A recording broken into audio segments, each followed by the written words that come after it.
Chapter 1. The Attic's Echo. The attic was the last frontier. It smelled of cedar and decay, of time held captive. Under the lone, naked bulb, shadows clung to piles of covered furniture like sleeping beasts. Leo worked methodically, his movements stirring up galaxies of dust. Boxes of china, albums of black and white photos whose subjects were now strangers, trunks of mofetin, velvety artifacts of a long, quiet life. The third box from the far wall, shoved deep under the eaves, was different. It was unmarked but heavy, sealed with the brittle, yellowed tape of another era. The tape snapped with a sound like breaking bones. Inside, nestled in a bed of newspaper, dated October 17, 1987, was the radio. It was a magnificent piece of craftsmanship, a Zenith transoceanic ham radio, a beast of polished walnut and brushed chrome, with dials and knobs that promised connection to distant worlds. Leo, a network engineer whose world was one of invisible signals and flawless digital clarity, felt an unexpected pull towards this analog relic. It spoke of patience, of searching through the ether for a voice in the wilderness. On a whim, born from a need to delay the inevitable a little longer, he carried it downstairs. He cleared a space on the coffee table, its surface still marked with the ghostly rings of his grandmother's teacups. He plugged it in. The tubes warmed with an orange, nostalgic glow. A hiss of static filled the quiet living room, a sound like the sea in a shell, or the universe breathing. He turned the tuning dial, the pointer gliding across frequency bands marked in strange, old denominations. The static shifted, surged, and parted, and a voice emerged, small, clear, terrified. "Hello, is anyone there? Please, I think I'm lost." Leo froze, his hand hovering over the microphone. This wasn't a modern CB prankster. The audio quality was thin, distant, filtered through time itself. He keyed the mic, his own voice sounding too loud, too present. "Hello, this is Leo. Who is this? You're coming through on an old ham band." A pause, filled with spectral rustling. "Leo, my name is Alara. I don't know where I am. It's dark. There are trees. I was on a school trip to the old Seaview Lodge.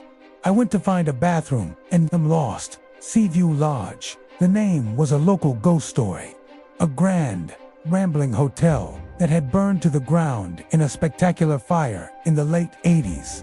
Now it was just a foundation being swallowed by forest, a place for teenagers to dare each other on Halloween. Seaview. "Oh, that place has been gone for decades," Leo said, a cold knot forming in his stomach. "What's the date on your end?" "It's October 17th, 1987. Please, can you help me?" The date, the same as the newspaper that had cradled the radio. The chill in Leo's spine became a river of ice.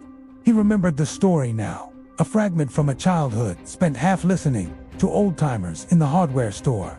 A girl, a field trip, a disappearance that was eclipsed by the fire days later. He pushed the fear down, focusing on the technical, the rational. Signal bounce, atmospheric skip, a freak transmission echoing across decades. Anything but the impossible truth whispering in his ear. "Okay, Alara, I'm going to help you," he said, forcing calm into his voice. "Can you describe anything? A landmark, a sound?"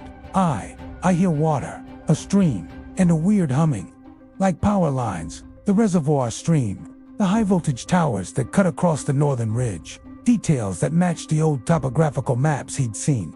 He grabbed his tablet, his modern portal to the world, and called up archival scans. His fingers flew across the screen, pulling up a 1987 surveyor's map of the Seaview area.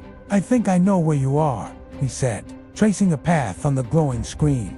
"I need you to walk toward the sound of the water. Can you do that? I'm scared."